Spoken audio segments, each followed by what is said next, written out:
Terima kasih, masih bersama kami. Roy Suryo CS minta kasusnya dihentikan dan diterbitkan SP3. Permohonan itu disampaikan melalui surat yang dikirim ke Irwasum Mabes Polri Komjen Wahyu Widada.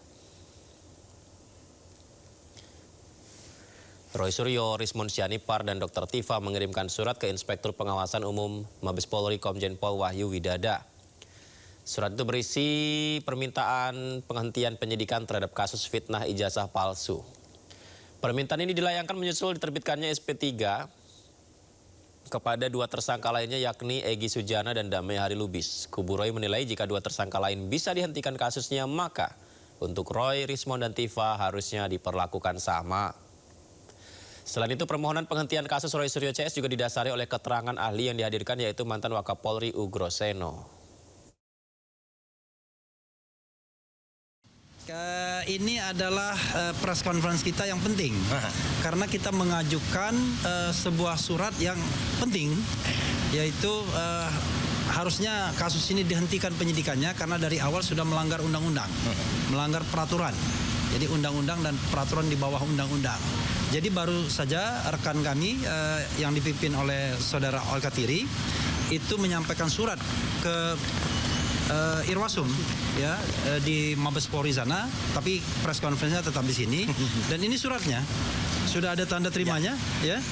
Jadi suratnya sudah diterima dan nanti saya akan bacakan sekilas isi suratnya apa, dan nanti rekan Alkatiri akan menyampaikan tambahan, kemudian rekan-rekan yang lainnya ada juga Fadli Nasution, ada Ramdansa, ada Pak Joni Silalahi, dan ada dua prinsipal kita yang mungkin akan menambahkan hal-hal lain atau memperkuat ini.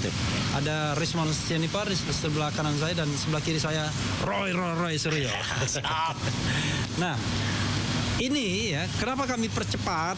Karena kami mendapatkan ilham dari dua ahli kami kemarin, Profesor Din Samsudin dan Komjen Pol Purnawirawan Ugroseno. Ketua Jokman Nusantara Bersatu Andi Azwan mendatangi Polda Metro Jaya mengajukan pelaporan terhadap Rismon Sianipar terkait dugaan penggunaan ijazah palsu S2, S3 dari Yamaguchi University.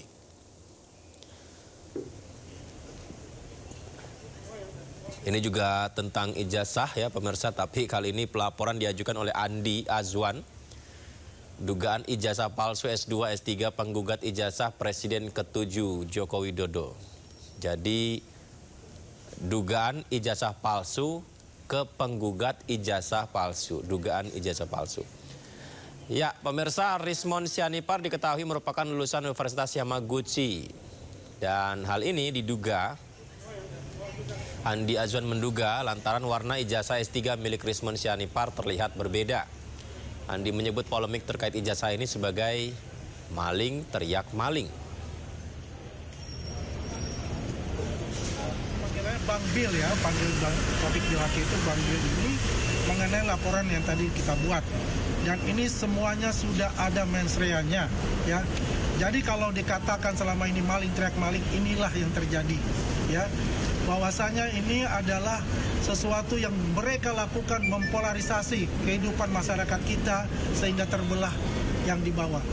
Biar bagaimanapun kebenaran pasti akan menemukan jalannya. Ahli dari kubu Roy Suryo CS Bonatua Silalahi hari ini datang ke KPUD DKI Jakarta. Bonatua datang menerima salinan ijazah lagi dari Presiden ke-7 RI Joko Widodo. Ini menerima salinan ijazah pada saat Presiden ke-7 RI Joko Widodo menjadi Gubernur DKI Jakarta 2012 ya. Kita bisa lihat Bonatua Silalahi menerima salinan ijazah juga dari KPUD DKI. Permintaan penyerahan salinan ijazah Jokowi ini dikabulkan oleh Komisi Informasi Pusat KIP setelah dimenangkan sidangnya ya, yang menyatakan bahwa dokumen itu sifatnya terbuka. Sebelumnya sebenarnya Komisi Pemilihan Umum Pusat juga sudah memberikan salinan ijazah Jokowi tahun 2014-2019 yang digunakan untuk mencalonkan diri saat Pilpres. Kemudian nantinya jadi yang Capres sudah, kemudian Cagup sudah, nantinya KPU Solo, Cawalkot juga diminta untuk menyerahkan salinan ijazah Jokowi saat mencalonkan diri sebagai wali kota Solo. Setelah terkumpul, Bonatua menyatakan akan kembali menguji keaslian dan kecocokan salinan ijazah-ijazah itu.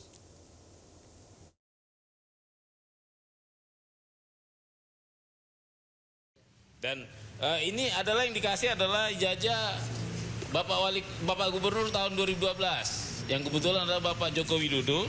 Ya, ini yang ini. Jadi dengan begitu yang spesimen untuk Jakarta sudah lengkap. Memang di sini konsisten ya. Satu yang konsisten yaitu tidak ada tanggalnya. Tidak ada tanggalnya. Jadi dari hasil penelitian para netizen, nah, saya juga dapat info bahwa ini melanggar undang-undang administrasi. Ya, setelah disampaikan sebelumnya, KPU juga sudah menyerahkan salinan ijazah Jokowi tanpa sensor sama sekali kepada Bonatua Silalahi. Dokumen itu diunggah Bonatua ke media sosialnya dan mendapat beragam respon dari warganet. Warganet menyoroti cap legalisir pemirsa di dokumen ijazah itu.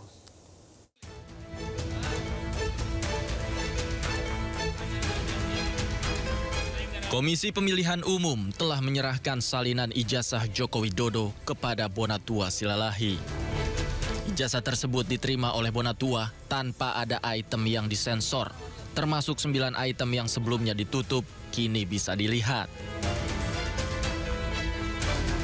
Salinan ijazah Jokowi tanpa sensor ini diserahkan KPU setelah sebelumnya Komisi Informasi Pusat mengabulkan permohonan Bonatua Silalahi bahwa informasi ijazah Jokowi berhak diketahui publik secara luas.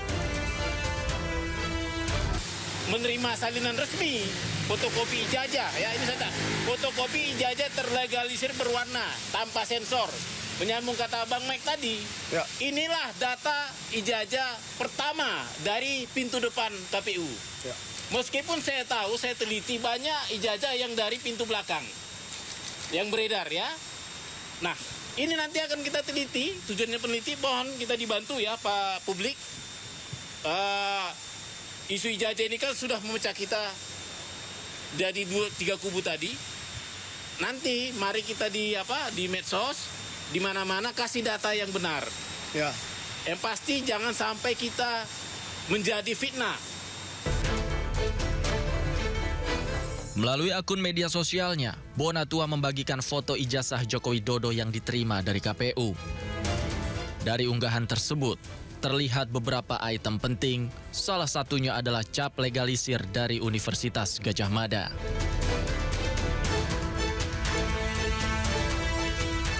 Unggahan itu juga mendapat beragam komentar dari warganet.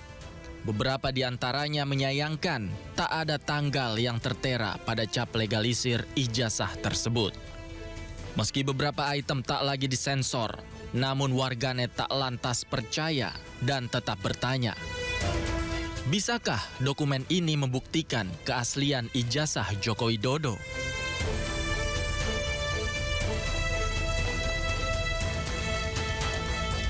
Tim Liputan iNews melaporkan. Sementara itu, sidang lanjutan sengketa informasi ijazah Jokowi kembali digelar di Komisi Informasi Publik Jawa Tengah. Sidang beragendakan pembuktian para pihak terkait. Inilah dia sidang sengketa informasi ijazah Jokowi dipimpin oleh Ketua Sidang Ermi Sri Ardianti. Dalam sidang, pihak kuasa hukum pemohon Bonatua Silalahi secara bergantian menyampaikan ketidakpuasan atas jawaban dari pejabat pengelola informasi dan dokumentasi atau PPID Surakarta. Ketua sidang mencecar pihak termohon Sekda Surakarta atas jawaban PPID Surakarta yang menjawab keberatan mempertanyakan berkas Joko Widodo selaku wali kota saat itu. Atas jawaban itu, Ketua sidang minta dihadirkannya perwakilan Dinas Arsip dan Perpustakaan Solo di sidang selanjutnya. Kemarin juga sudah diumumkan dari pemohon atas 3. Yang F adalah sekarang tugasnya PPID Kota Surakarta adalah menghadirkan Dinas Kearsipan dan Perpustakaan Kota Surakarta. Karena jawaban atas beberapa pertanyaan dari pemohon itu harus dijawab oleh Dinas Kearsipan. Bisa dipahami? Oke, kita tinggalkan dulu soal ijazah. Pemirsa, berikutnya kita ke informasi Keri Andrianto Riza, anak dari buronan kasus korupsi tata kelola minyak mentah Pertamina Muhammad Riza Khalid, menjalani sidang tuntutan atas perkara yang menjeratnya hari ini. Sidang pembacaan tuntutan terhadap Muhammad Keri Andrianto Riza, anak pengusaha Riza Khalid sekaligus beneficial owner PT Navigator Katulistiwa, berlangsung hari ini di Pengadilan Tipikor Jakarta. Pemirsa, sebelumnya Kerry didakwa merugikan keuangan negara 285 triliun rupiah dalam kasus dugaan korupsi tata kelola minyak mentah dan produk kilang di PT Pertamina. Sambil jalan nanti disiapkan ya, jadi bisa langsung. Jadi karena memang ini anggota 2 ini lagi cuti, jadi sementara untuk majelis ini sementara diganti oleh Pak Bur. Jadi nanti kalau nggak keberatan kita singkat-singkat saja ya, karena kita sudah mau sore, kita mau libur panjang, jadi ada yang sudah pesawat. Dan pemirsa, tengah berlangsung saat ini sehingga kita langsung saja menuju ke Pengadilan Tipikor Jakarta berikut ini. Memutuskan 1.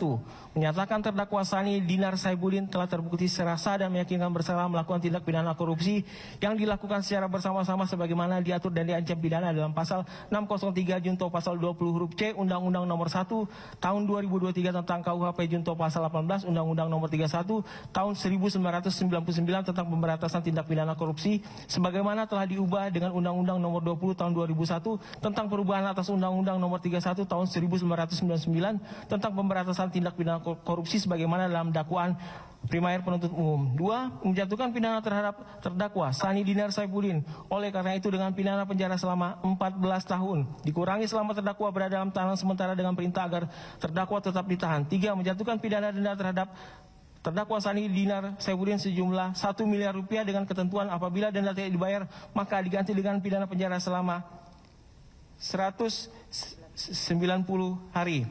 4. Menjatuhkan pidana tambahan kepada terdakwa Sani Dinar Saibuddin untuk membayar uang pengganti sebesar 5 miliar rupiah.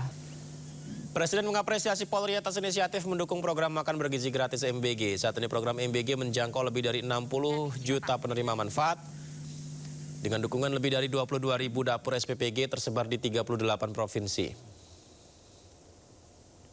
Melalui peresmian ribuan dapur SPPG dan gudang ketahanan pangan ini, pemerintah berharap program makan bergizi dapat berjalan serta memperkuat ketahanan pangan Indonesia.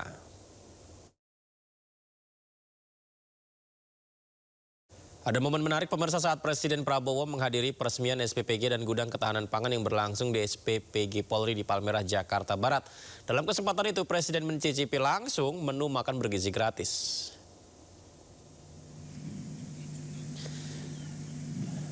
Kita lihat pemirsa, ini Presiden datang dan disambut Kapolri Jenderal Listio Sigit Prabowo ya. Kita bisa saksikan Presiden mengelilingi satu persatu proses mengisi makanan di dapur MBG ini. Berkeliling meninjau berbagai teknologi di dapur MBG Polri. Terlihat higienis ya.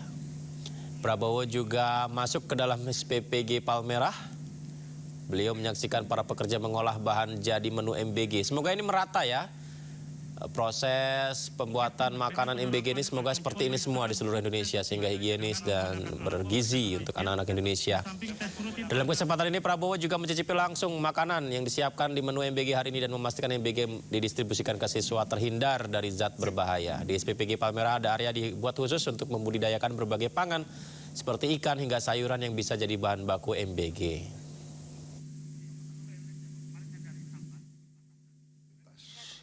Rakyat. Waktu saya melancarkan program ini, saya diejek, saya dijelek-jelekin, saya dituduh macam-macam. Saya juga tidak mengerti. Bahkan yang banyak mengejek adalah orang-orang yang terdidik.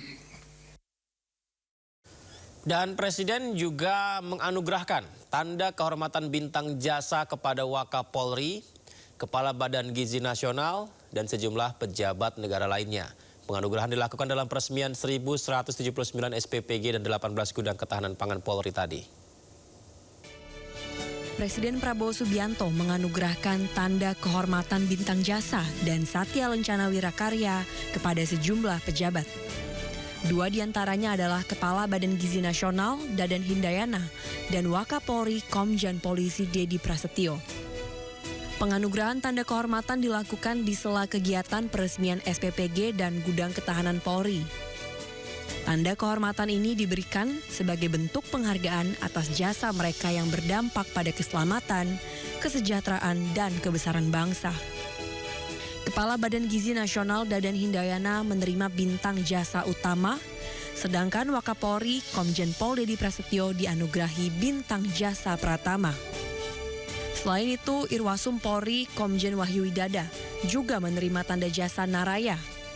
Sejumlah Kapolda pun menerima tanda jasa, yakni Satya Lencana. Penganugerahan ini sekaligus menegaskan peran sentral institusi Polri dan lembaga terkait, termasuk BGN, dalam penguatan ketahanan pangan nasional yang menjadi fokus perhatian pemerintah.